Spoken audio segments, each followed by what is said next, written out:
kuidas iseennast armastada ja kuidas armastada oma erinevaid tasandeid.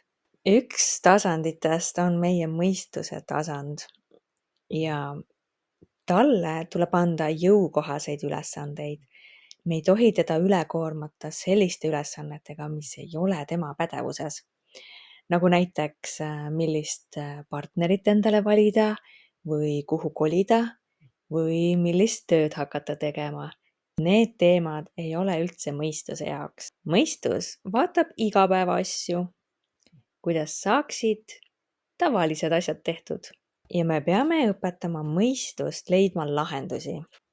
Veel on tähtis mõttehügieen. Kui peast tiirleb liiga palju pudi-padi mõtteid, siis need tuleks kinni panna. Meil on vaja õpetada oma mõistusele, et kõik on võimalik. Ja seda me saame teha näidates oma mõistusele, kuidas me teeme võimatu võimalikuks. Meie järgmine tasand on hingetasand. Me peame vaatama, et me ei eiraks oma hinge vajadusi. Mõnikord meie hing väga-väga ihkab midagi. Ja hea on siis, kui hing on rahul. Ja kui meil ei ole võib-olla hetkel võimalik täita oma hinge vajadusi, siis tasub teha temaga kokkuleppeid. Lihtsalt, et hing rahule jääks. Tähtis on ka hingehügieen. Ehk siis ärme määri oma hingepuhtust valetamise ja varastamisega ja mis iganes pettustega. Tuleb meeles pidada, et vaba hing on tõeline väärtus. Ja kui me oma hinge väga-väga armastame, siis me teeme kõik selleks, et meie hing saaks olla vaba. Mõnikord me oleme kurjad või kurvad, võib-olla hoopis kadedad või tahaksime jonnida. Mõnikord me kogeme häbi või oleme ehmatanud.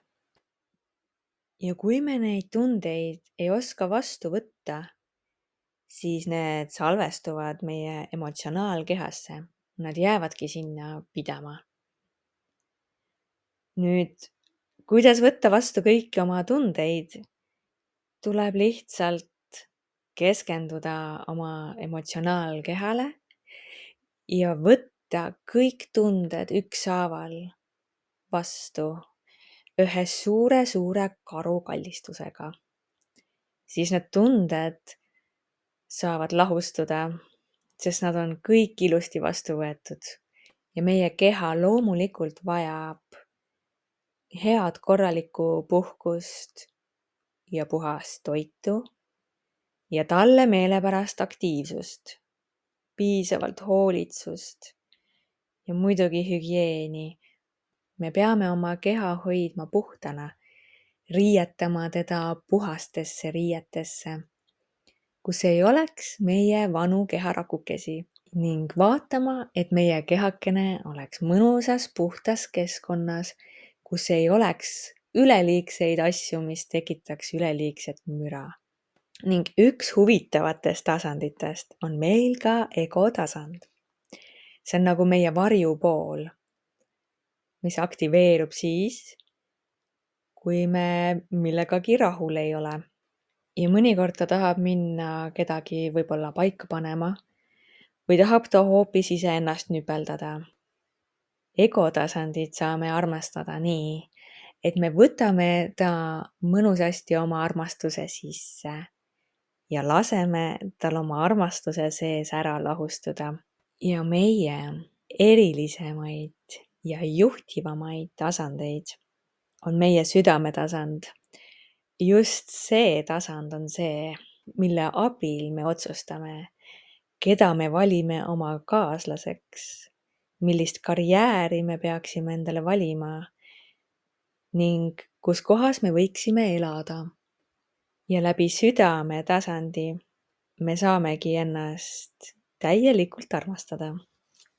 Ning kõik need tasandid on omavahel ühenduses.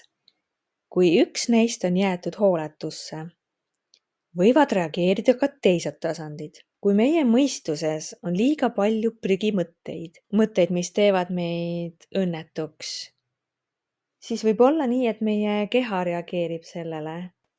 Ta läheb pingesse ning sellele võib omakorda reageerida egotasand, kes tahab hakata näiteks ennast õigustama või teeb ennast ohvriks. Ning kogu see kompott kokku võib tekitada hingetasandile trauma, mida me üldse ei taha, sellepärast et me ju enne just rääkisime hingehügieenist. Nüüd me teame, et me peame kõikide nende tasandite eest hoolt kandma selleks, et me saaksime olla õnnelikud ja edukad ja tunda suurt armastust. Sest kõik need tasandid on üks. Me oleme üks ja samas me oleme kõik need tasandid, ehk siis me oleme kõik. Samal ajal üks ja samas kõik. Aga kellel on ükskõik, siis see peaks seda videot uuesti vaatama. Aitäh! Ja mina olen ikka Brita. Ja minu tänusõnad sellele armsale väiksele ämblikule, kes tuli ja tegi minu video veelgi toredamaks.